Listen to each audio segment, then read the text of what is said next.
E agora eu tenho a alegria de conversar com o Robert Pattinson, o Batman, no filme Batman. E você vai saber de muitas coisas, muitas curiosidades, coisas que você não sabia sobre ele e sobre esse filme. Então, bora lá!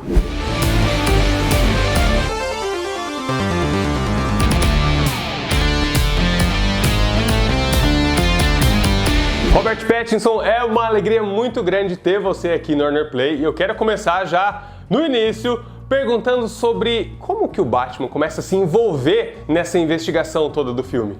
The major story is about an election coming up. It's a mayoral election, and the mayor, just a week before the election, gets murdered, and it's in a very, very public manner, and by someone who you then find out is essentially a serial killer who's killing pretty much every prominent member of Gotham society, and then Batman comes into it initially because he's not the kind of a major figure in Gotham at this point, and his only real ally is Gordon, and Gordon's kind of bring him in as a unorthodox element of the investigation.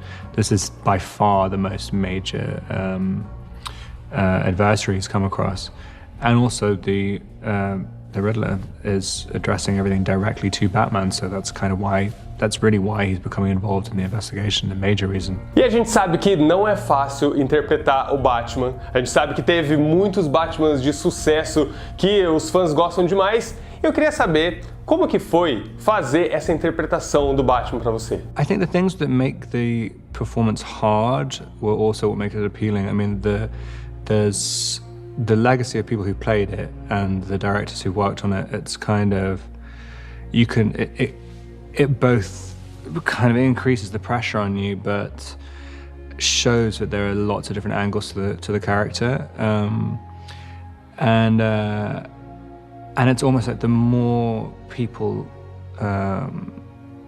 reinterpret it, it feels like the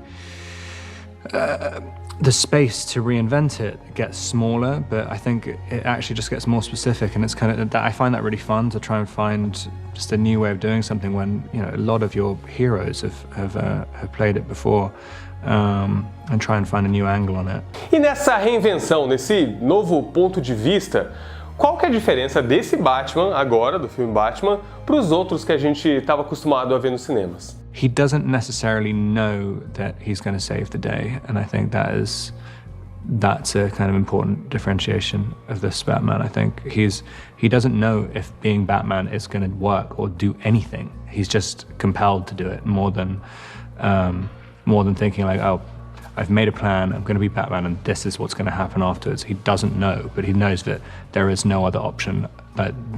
Basically the options are kind of death or being Batman, and like there's a kind of hopeless I don't know if it's hopelessness, but there's a desperation to it, which is a little bit different. E pelo menos tem o traje do Batman para facilitar as coisas, né? E como que foi a sensação de vestir o traje do Batman nesse filme?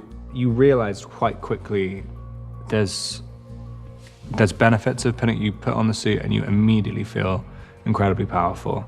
And, you know, 10 times the size, there's something which there's obvious benefits to it.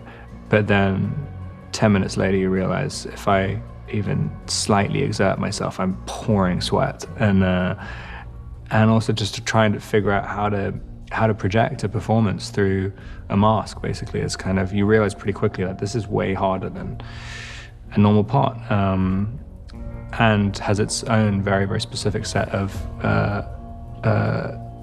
complications, and kind of things you have to work out. But also it's interesting. It's kind of you're very, very reliant on the lighting, very reliant on the director, because you have to learn, really, you have a new face basically, and anything which you could rely on before in terms of performance is just suddenly out the window, and you have to just relearn an entirely different language, which is scary at first, because you feel like you're pushing so hard against the suit, and and like nothing's coming through, and then you suddenly realize you can just do tiny little movements, and the iconography of the cowl just can be so much more impactful than, you know, anything you could really do with your face in a lot of ways. E agora uma pergunta de fã. Quero saber quantos gibis do Batman você leu para fazer esse filme? 2019, and I literally was traveling with stacks of Batman comics. I mean, it was like an entire suitcase filled, and I think I must have read just so many, but I didn't realize you could get them on an iPad. I should have thought about that before. E na verdade você tem dois papéis no filme, né? Tem o Bruce e tem o Batman. Você acha que um acaba influenciando no outro? Um pega muita característica do outro ou são dois personagens diferentes? Como que é isso? There's always this argument with people who are into Batman where people are always asking, is the real Bruce Wayne, is his real self Batman or Bruce Wayne? And I was always kind of interested in that. Things about alter ego and identity and stuff. And I was thinking, if he puts on this suit and he believes in it so much, he believes it kind of elevates him as a creature. Like when he puts on a bat suit, he isn't Bruce, he's Batman. And as Batman, you have heightened sensory abilities, and like it's just, you've convinced yourself of it, and it is transformative to Bruce. And so I was trying to kind of do that. And, you know, when you walk into a crime scene or something, there's an element of being sort of like a savant or a witch doctor or something, and you just have heightened senses, but specifically because you put the suit on. And so I thought that I was trying to put that into the movement where it's more, you're like a wraith or something like that, rather than, you know, just a kind of brutal, ruthless fighter. E agora sobre o Matt Reeves. Como que foi trabalhar com Matt Reeves no filme Batman? I was trying to think of how to describe his style the other day, and it's sort of like watching a conductor of like a really huge orchestra, and where he can, like you can see, and he'll kind of get hyper focused on tiny little actions, but he seems to be able to keep the entire story in a macro view in his mind the entire time.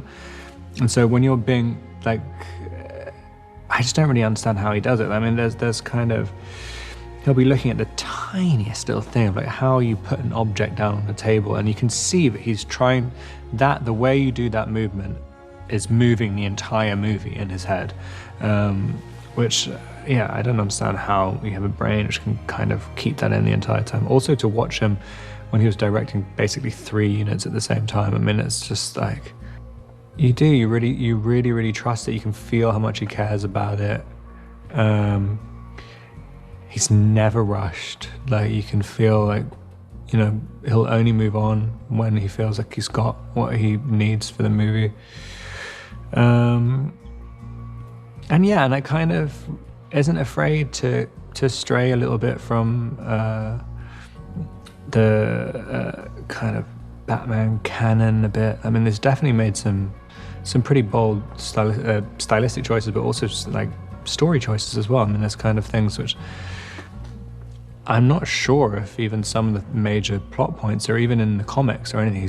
They're just wholly original, which is fun. That's exciting. It's exciting to see what the fans how they'll interpret it and how it will also fit into the kind of Batman canon. E é isso, Robert Pattinson, muito obrigado, foi muito legal falar com você, muito obrigado pelo seu tempo. E você que não assistiu ainda o filme Batman, tá esperando o quê? Tá na descrição aqui o link para você assistir nas principais plataformas digitais. Você pode comprar, pode alugar hoje mesmo o filme em 4K, dublado, do jeito que você quiser.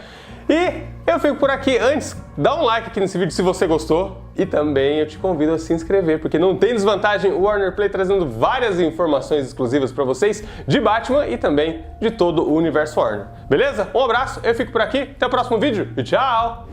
E aí, gostou do vídeo? Então se inscreva no Warner Play clicando aqui e a gente deixou outras 2 sugestões de vídeo para você.